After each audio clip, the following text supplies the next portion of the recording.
श्री शिवाय नमस्तुभ्यम। हर हर महादेव। छत्तीसगढ़ राज्य के खैरागढ़ जिले के गंडई के गोडवाना मैदान आत्मानंद स्कूल के पास मां गंगई की इस पावन धरा में गुरुजी पंडित प्रदीप मिश्रा जी के द्वारा उमा महेश शिव महापुराण कथा शुरू हो गई है और आज 23 जून 6वें दिन की कथा पूर्ण हो चुकी है।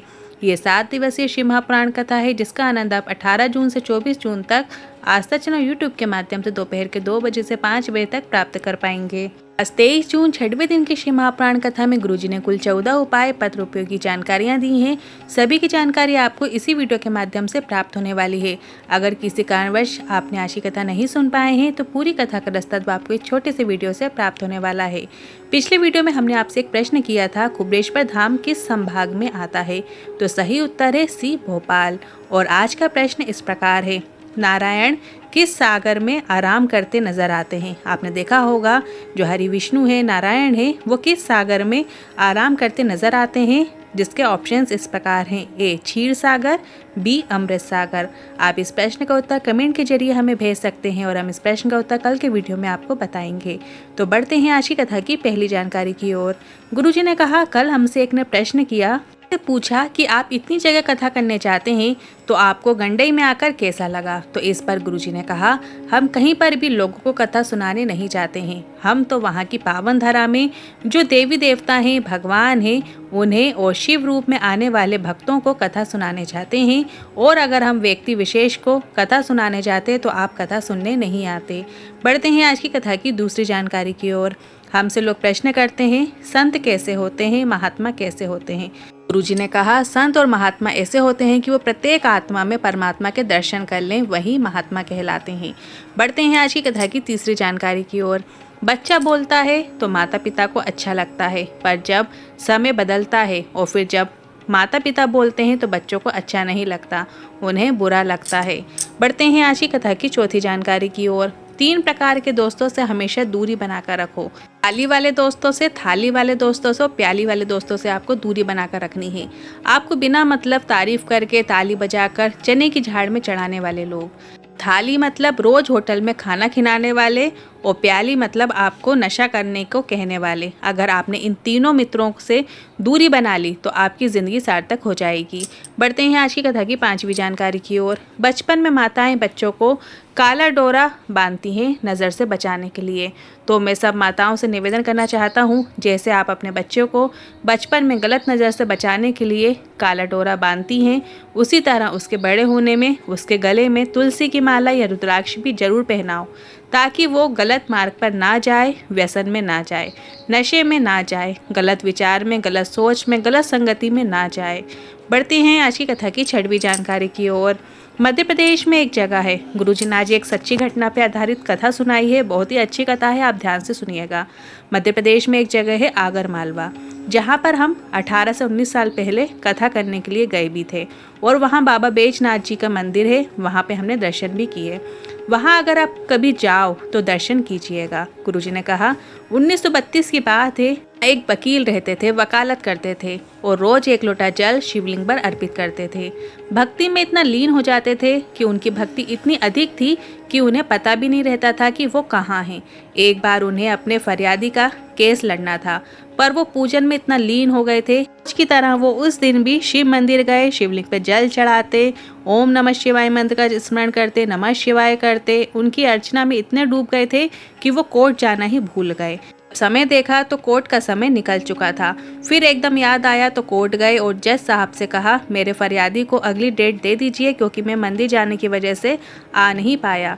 इस पर जज ने कहा, पागल तुम हो या मुझे समझ रहे हो? तुम केस लड़ने भी आए और इतना अच्छा कहा कि मैंने तुम्हारे क्लाइंट के पक्ष में निर्णय दिया है और रिहा कर दिया है और तुम्हारे साइन भी हैं रजिस्टर में। वो रजिस्टर बुलवाया और उस वकील को दिखाया। वकील ने जब अपने सिग्नेचर देखे, साइन देखे तो वो हैरान था। उसकी आंखों में आंसू थे कि स्वयं बैजनाथ केस लड़ने आ गए। इसके बाद गुरुजी ने कहा, आप अगर मालवा कोर्ट में जाकर देखोगे तो आपको वहाँ पर वकील साहब जय नारायण शर्मा जी की मूर्ति भी देखने को मिलेगी। इसके साथ ही गुरुजी ने इस कथा से ये संदेश दिया है हम सभी को, जब आप शिव की भक्ति में लीन हो जाते हो, 1 लोटा जल शंकर भगवान की शिवलिंग पर चढ़ाना शुरू कर देते हो, तो फिर जो आपका काम है वो भोलेनाथ स्वयं संभाल लेते हैं किसी भी रूप में आकर। बढ़ते हैं आज की कथा की 7वीं जानकारी की ओर। लोमती जी सिवनी एमपी से पत्र लेकर आई। मेरी बेटी को 18 वर्ष तक औलाद नहीं हुई। तब हमने उसे शिव महापुराण कथा सुनने को कहा। उसने कथा सुनना शुरू किया। जल चढ़ाकर, बेलपत्र चढ़ाकर आचमन करना शुरू किया। सफ़ेद आकड़ी की जड़ का प्रयोग भी किया और 18 वर्ष बाद उसे संतान की प्राप्ति हुई है। उसी का आभार व्यक्त करने कथा पंडाल में आए हैं। बढ़ते हैं आज की कथा की 8वीं जानकारी की ओर। शांति साहू राजनांदगांव से पत्र लेकर आई। 45 वर्ष से अपने कान से परेशान हूँ। एक कान का पर्दा फट गया है, उससे सुनाई नहीं देता, और दूसरे कान में भी छेद हो गया है, उससे भी मवाद निकलती रहती थी। बहुत तकलीफ का जीवन चल रहा था। सारे डॉक्टरों को दिखाया, ऑपरेशन भी करा लिया, फिर भी आराम नहीं लगा। तभी आपकी कथा सुनना शुरू किया और मैंने शिव पर चढ़े जल का महत्व जाना। शिवलिंग पर चढ़े जल को कान में, गले में लगा लेती और जल और बेलपत्र का आचमन कर लेती और मेरे कानों में सुनाई अब देने लगा है। मैं पूरी तरीके से ठीक हो गई हूँ। उसी का आभार व्यक्त करने कथा पंडाल में आई हूँ। बढ़ते हैं आज की कथा की 9वीं जानकारी की ओर। खिलेश्वरी वर्मा जी पत्र लेकर आई। 2018 से 2019 में मेरी बेटी के सीने में दर्द हुआ। डॉक्टर को दिखाया तो पता चला उसे गांठ हो गई है। दवाई लेने के बाद भी गांठ नहीं गली।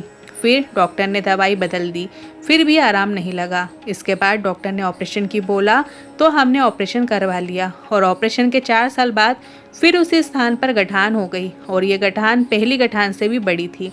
डॉक्टर ने फिर ऑपरेशन की बोल दिया। मैंने मेरी बेटी को अमलेश्वर की कथा सुनने को कहा और वहाँ पंडाल की मिट्टी लेकर आ गए और वो अपने चेस्ट में उस मिट्टी को लगा लेती और हमने फिर से जांच कराई तो गांठ गल चुकी थी। उसी का आभार व्यक्त करने कथा पंडाल में आए हैं। बढ़ते हैं आज की कथा की 10वीं जानकारी की ओर। आशीष चंदक जी पत्र लेकर आए। मेरे भाई के लड़के की आंख बचपन से अच्छे से खुल नहीं सकती थी, उसे अच्छे से दिखाई भी नहीं देता था। डॉक्टर ने ऑपरेशन की कह दिया था कि बड़े होने पर होगा। हमें आपकी कथा के बारे में पता चला, हॉस्पिटल के ही किसी व्यक्ति ने बताया।